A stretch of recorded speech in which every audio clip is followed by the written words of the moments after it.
ئەمڕۆ 21 ساڵ بەسەر ڕووداوەکانی 11 سپتەمبەر تێپەڕ دەبێت کە ئەمریکا ڕوبەڕووی چەندین هێرشی تیرۆریستی بووە کە دواتر لێکەوتەکانی کاریگەری لەسەر هەموو جیهان دروست کرد. تا ئێستا کاریگەری ئەو ڕووداوانە بەسەر پەیوەندی نێودەوڵەتیەکان هەرماوە بۆ یادا و قسەکردن لەسەر لێکەوتەکانی میوانداری زۆر بەڕێز کار و خۆشنا و سەرۆکی ئینستیتیوتی ئەمریکی کوردیمان کردووە کە ڕاستەوخۆ لە ستۆدیۆکانمان لە هەولێرەوە لەگەڵمانە کارۆخ بەیانیت باش بێت و سڵاوت لێبێت. دەمەوێت سەرەتا پرسم کا بە گشتی هێرشی 11 سپتەمبەر چ کاریگەریەکی بە دوای خۆی داهێنا لەسەر ئاستی جیهانی ئەمە لە ڕابردوودا و دواترش باسی کاریگەریەکانی دەکەین لە ئێستادا. بەڵێ سڵاوتان لێبێ ئەم کاتتان باش. دیارە ڕووداوەکانی 11 سپتەمبەر وەرچەرخانێکی مێژوویی دروست کرد لە ئاراستەی سیاسەتەکانی ئەمریکا و دەتوانین بڵێین جیهان لە پێش 11 سپتەمبەر و دوای 11 سپتەمبەر دوو جیهانی جیاوازن. ئەمریکا بەرەیەکی پێکهێنا لە 7 وڵات و وڵاتانی جیهانی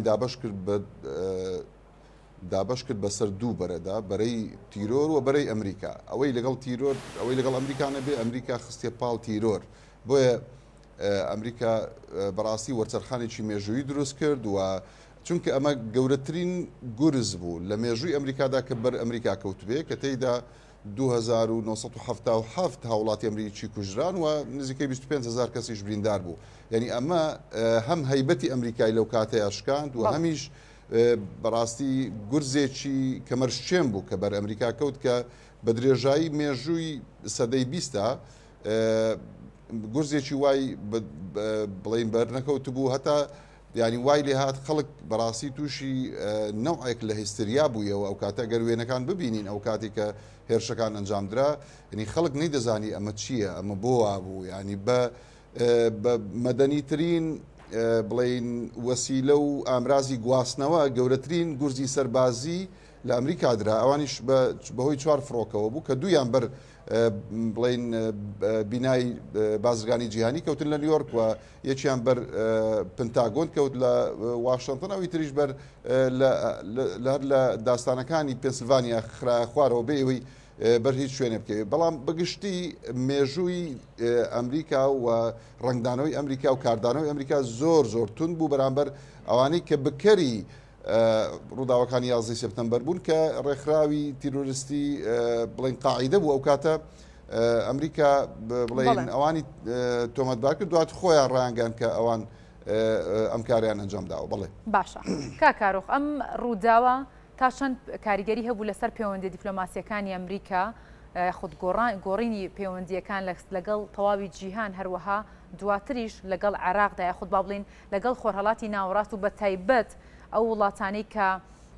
ئیسلامین بەو پێیکام هێرشانە کۆمەڵێک گروپی تیرۆریستی بە ناوی ئیسلام و ئەم جۆرە هێرشانە دەکەنە سەر زۆربەی وڵاتان. بەڵێ دیارە ئەمریکا کاردانەوەیکی توندی هەبوو و داوای لە هەموو ئەو وڵاتانە کرد کە لەگەڵ بەرەی تیرۆر نین بچنە بەرەی ئەمریکا و ئەو کاتە جۆرج بۆشی کۆر سەرۆکی ئەمریکا بوو و باشکرا ڕایگەیاند ئەوەی لەگەڵ ئەمریکا نەبێت لەم کاتەیە ئەوە دژی ئەمریکایە بۆیە هیچ مەجالیشی نێشتەوە بۆ بەرەیەک کە لەم نێوەندەدا بێ ئەو گوتی ئەوەی لەگەڵ ئەمریکانە بێت دژی تیرۆرە بۆیە ئەوەی لەگەڵ ئەمریکانە بێ کەواتە لەگەڵ تیرۆرە. بۆیە بەڕاستی وڵاتانی ئیسلامی وڵاتانی عەرەبی بەشی زۆریان ئەوەی بە خۆشی بێ یاخود بە ناچاری بێت چوونە بەرەی ئەمریکا و بۆی نەکەونە بەرەی تیرۆر چونکە ئەمە بەڕاستی بە شێوکی ڕوون و ڕاشکا و ڕاگەیەندرا لە ئەمریکا و کاردانەوەی جۆرج بۆشیش بەڕاستی کاردانەوەیکی تون بوو. ینی ئەمە وای کردکەوە شەڕۆکی دوور و درێژی بەدوادا بێ کە تاوەکو ئێستا شەڕی دژی تیرۆر بەردەوامەوە لە ئەنجامدا لێکەوتەکانی 11 سپتەمبەر ئەوە بوو کە ڕژێمی تالیبان لە ئەفغانستان ڕووخاوە لە 2000 بڵین یەک و دواتر لە 2003 ڕژێمی باسیش لە عێراقا ڕووخا و بەردەوام بوو ئەمریکا لە شەڕی دژی تیرۆر هەتاوەکو ئێستا نزیکەی 7,000 سەربازی ئەمریکا لەم شەڕەیە کوژراوە و نزیکەی 7 تریلیۆن دۆلاریش سەرف کراوە. بەڵام ئەمریکا بەردەوامە لەسەر ئاستی شەڕی فکری لەسەر ئاستی شەڕی بڵین سەربازی و شەڕی ئابووری بەرامبەر بەو گروپە تیرۆریستیانە. باشە کاکارۆخ باست لە تالیبان کرد باست لە ئەفغانستان کرد پێدوانیە کە ئەمریکا لە دوای ڕووداوانەوە بە تایبەت لە دوای ڕووداوی 11 سپتەمبەر و ترسێکی گەورەی لە گروپە تیرۆریستیەکان بۆ دروستبووە بۆ پێیکە تالیبان دەستی گرتەوە بەسەر ئەفغانستاندا شپرزەیەکی زۆر بە ئەمریکاوە دیار بووبووی کە فریانەکەوت باڵۆزخانەکانی لەوێ جا بخات باڵۆزەکانی بگەڕێنێتەوە یاخودە و کەسانی کە لە ئەو هاوڵاتیانی کە لە ئەفغانستان بوون بیان گەڕێنێتەوە پێشەوەی کەم دەست بە سەراگرتنە ڕوو بدات پێدوانیە کە مەترسێکی زۆر و شڵەژاوێکی زۆری هەیە بەرامبەر بە گروپە تیرۆریستیەکان بەدڵنیاییەوە شەڕی تیرۆر بەردەوامە و ئەم گروپانەی کە دژی ئەمریکان بەردەوام لە شەڕدان اینجا لە هەندێک قۆناغا لاواز بوونەوە ئەمریکا توانیوێتی سەرکەوێت لە هەندێک قۆناغیشە ئەمریکا بەداخەوە ینی نەیتوانیوە سەرکەوێ و وەکو بینیمان لە ئەفغانستان نزیکەی ساڵێک بەر لە ئێستا لەگەڵ ئەو هەموو قوربانیەکە ئەمریکا دای بۆ ئەفغانستان و نزیکەی بە سەدان ملیار دۆلاری سەرف کرد بەڵام وەکو خۆت ئاماژەت پێکرد ئیتر بەڕاستی بە شێوەیە کشایەوە کە بۆ پەڵەیەکی ڕەش بە نێوچوانی ئەمریکا و خەڵکی ئەمریکاش ترسیان لێنیش چۆن دەبێت تۆ 20 ساڵەوە بەرهێنان لە بواری دیموکراسیا بکەی لە وڵاتێکا بۆ ئەوەی کە دیموکراسی بەرقەرار بێ بەڵام دواتر بەم شێوەیە بەم پەلە پرۆزەیە بەجێ بێڵی ئەگەرچی ئەمریکا هەر لە سەردەمی دۆناڵد ترۆمپەوە دواتریش ئێستا کە جۆ بایدن هاتووە ڕێکەوتنی لەگەڵ تالیبانە هەبوو بە نێوەنگیری قەتەر لە دەوحە ڕێکەوتنی هەبوو بۆ ئەوەی کەوە بتوانن تالیبان ئەگەر دەسەڵات بگرنەوە دەست ڕێز لە بنەماکانی مافی مرۆڤ بگرن ڕێز لە دیموکراسی بگرن ڕێز لە مافی ئافرەت و ژن بگرن ڕێز لە بڵین کۆمەلگای ئەفغانی بە شێوەیەکی گشتی بگرن بەڵام بەڕاستی وا دەرنەچوو گروپەکانی تیرۆریستی وە هاوشێوەی تالیبان هەر وەکو جاران گەڕانەوە سەر نەفسی منهەجی ئەو کاتی کە بەر لە ساڵی 2001 کە ئەمریکا ئەم ڕژێمەی لابر لەسەر حکوم بۆیە پێم وایە کە ئەمریکا تاوەکو ئێستاش ترسی هەیە بەڵێ لەم گروپانە بەم گروپانە بەردەوامن لە دژاتیکردنی ئەمریکا و ئەمریکاش پێم وایە بە حقیقت نەیتوانی سەرکەوتوو بێ لە ئەفغانستان بەڵام ئەمە بەشێکی زۆری بڵین ئەم سەرنەکەوتنی ئەمریکا دەگاتەوە سۆر خودی خەڵکی ئەفغانستانیش خۆی ئەم چینەی حکومڕانی ئەفغانستان چینێکی گەندەڵ بوو و نەیانتوانی کە کۆمەلگای ئەفغانی بەرەو کۆمەلگایەکی کراوە و دیموکراسی بەرن خۆیان فەشەلیان هێنا بۆیە ئەمریکاش دەستبەرداریان بوو گوتی مادام خەڵکی ئەفغانستان نەیوێ پێشکەوێ ئیتر با خۆیان چیەکەن بابیکەن باشە کاکار خۆتوانین بڵین کام هێرشۆم ڕووداوە ئەم ڕووداوەی 11 سپتەمبەر سیاست و استراتیژی ئەمریکای بەرامبەر بە جیهان بە تەواوەتی گۆڕی دواتریش ئەگەر بین خۆرهەڵاتی ناوەڕاست بە تایبەتی باس بکەین بەڵێ بەدڵنیاییەوە ئەمریکا لە دوای 11 سپتەمبەرەوە زیاتر پشتی بەست بە هارد پاوەر بە هێزی ڕاق بە هێزی سەربازی بۆ ڕوبڕووبوونەوەی نارەکانی و لەسەر ئاسی جیهان ئێستا نزیکەی 850 بنکەی سەربازی هەیە ئەمریکا کە 160,000 سەرباز دابش کراوە بەسەر ئەم 850 بنکە سەربازیە و بەتابەت لە ڕۆژهڵاتی ناوەڕاست بەڕاستی بنکەی زۆری سەربازی تر دامەزرا و ئەمریکا بە هێزی ڕاق بە هێزی سەربازی لە پاڵ هێزی نەرم و لە پاڵ دیبلۆماسیەت و هێزی زیرەک و ئەوەی کە پێی دەوترێ سمارت پاوەر لە پاڵ ئەمانەیە زۆر پشتی بە هێزی ڕقیش بەس چونکە زانی کە مامەڵەکردن لەگەڵ گروپی هاوشێوەی قاعیدە و دواتریش کە بینیمان داعشی سەری هەڵدا ئەمانە زمانی دایلۆگ زمانی گفتوگۆ ڕەتەکەنەوە بۆیە ئەمریکا سیاسەتی خۆی گۆڕی و زیاتر پشتی بە هێزی سەربازی بەست باشە ئەما گەربین کاریگەریە ئابوووریەکان باس بکەین سیاسەتی ئابوووریە خۆت باڵین کاریگەریەکانی لەسەر ئابووری ئەمریکا بە چ شێوەیەک بوو بە دڵنیاییەوە ئەمە بەرگرانیەکی زۆری لەسەر ئەمریکا دروست کرد چونکە ئەمریکا کە سەربازەکانی لە دەرەوەن و بنکەی سەربازی هەیە لە دەرەوە دژاتی تیرۆرەکەن بەردەوامە لە شەڕ ئەمە شەڕێکی بەڕاستی زۆر فراوانە ئەمە قورساییەکی ئابووری لەسەر ئەمریکا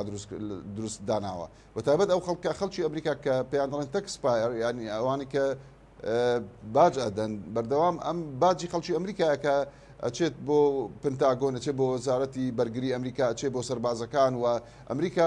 قورسکێکی زۆری ئابووری لەسەر لە شەڕی دژی تیرۆر وەکو ئاماژەم پێدا نزیکەی 7 تریلیۆن دۆلار تاوەکو ئێستا سرف کراوە کە من بەڕاستی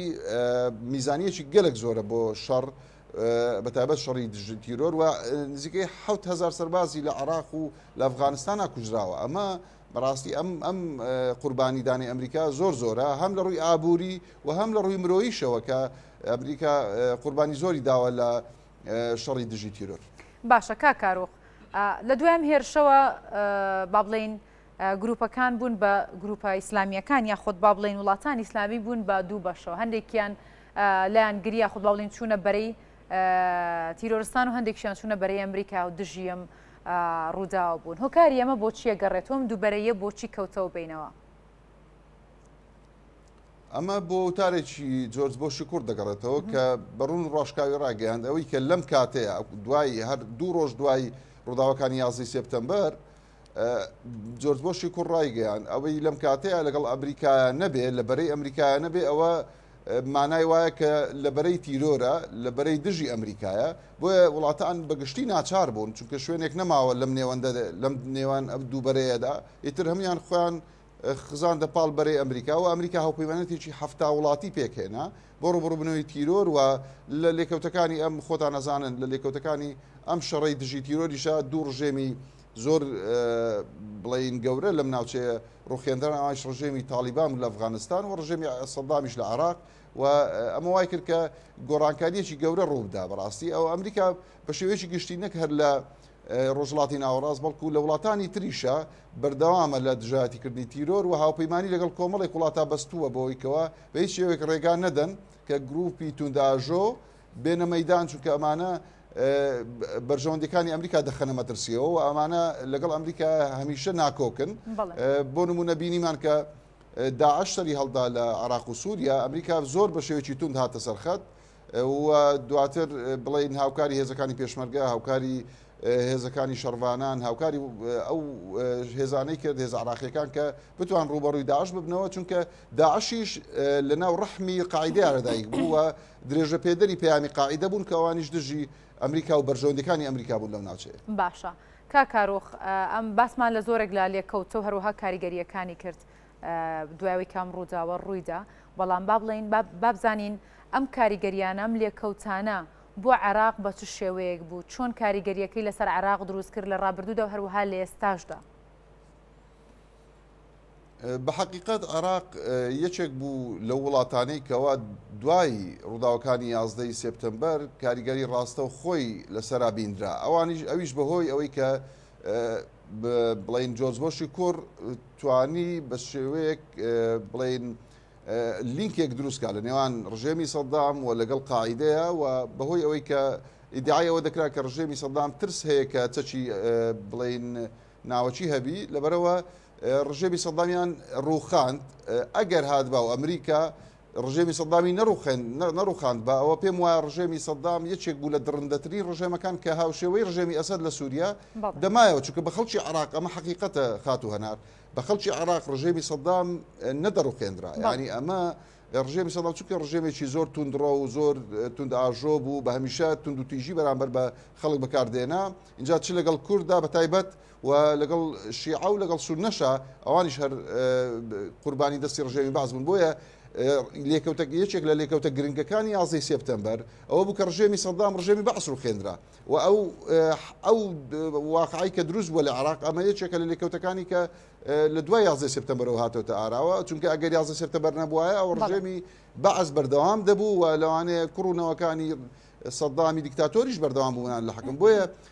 پێم وایە ئەمە یەکێکە لە لێکەوتەکان بەڵام لێرە پرسیار ئەوەیە ئایا خەڵکی عێراق بەتایبەت ناوەڕاست و خواروی عێراق توانی و یانە سوود لەم دەرفەتە وەربگرن ئەگەر چی دەستوریی زۆر جوان نووسرایەوە لە بەغدا لە 2005 بەڵام ئایا ئەم دەستوریان خستە بواری جێبەجێکردن یان پراوێز خرا و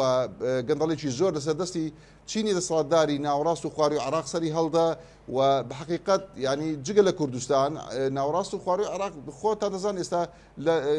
بە بنبەست گەیشتووە توش بەرەوتونەلێکی تاریک چووە یعنی نەتواندرا سوود لەم دەرفەتەوە بگرن کە ئەمریکا بۆ عێراقیەکانی ڕەخسان لە ناوەڕاست و خواروی عێراق بۆی عێراق بەرەو دیموکراسی بەرن باشە کاکارۆخ گەر بە کورتی وەڵامیان پرسیارم بیتەوەمە باس لە کاریگەریەکانی لەسەر عێراقیش کرد باس لەوە کرد کە دەکرا عێراق زیاتر سوودی لەو هەڵوێستانە ببینیە کە لە دوای ئەم ڕووداوە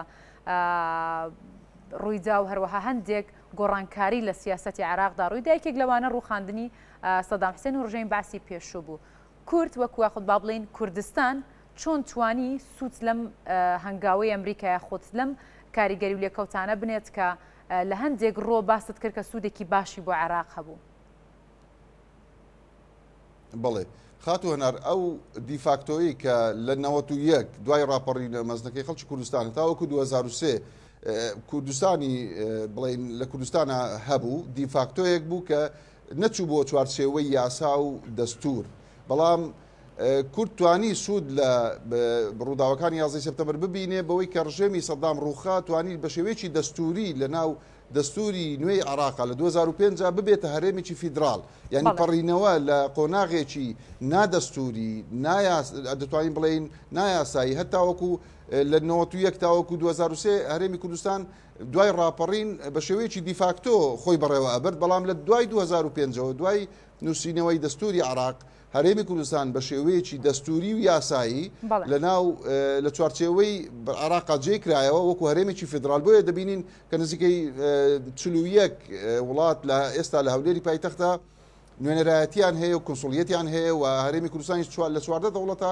نوێنەرایەتی هەیە بۆیە ینی هەرێمی کوردستان توانی پێشکەوێت توانی سوود لە دەرفەتی ڕوخانی ڕژێمی سەدام ببینێت کە ئەمە بەهۆی ئەمریکاوە بوو بە حقیقت ینی عراقیەکان خۆیان نیان دەتوانێت ڕژێمی سەدام بڕوخێن ئەگەر ئەمریکا نەبووایە بۆیە هەرێمی کوردستان ئەو پێشکەوتنێکە بەخۆیەوە بینیوە کە خۆتان دەزانن تا ڕادێک ینی لە زۆربەی بوارەکانە لە دوای 2023 دوای ڕوخانی ڕژێمی سەدامەوە کرانەوەیەکەی لە هەرێمی کوردستان و تواندراوە کە جیاواز لە ناوەڕاست و خواری عراق هەرێمی کوردستان لە زۆربەی بوارەکانە بەرەو پێشچوونی باش بەخۆیەوە ببینێن. بەڵێ زۆر سپاس بۆ کاروخ خۆشناو کە جەنابیان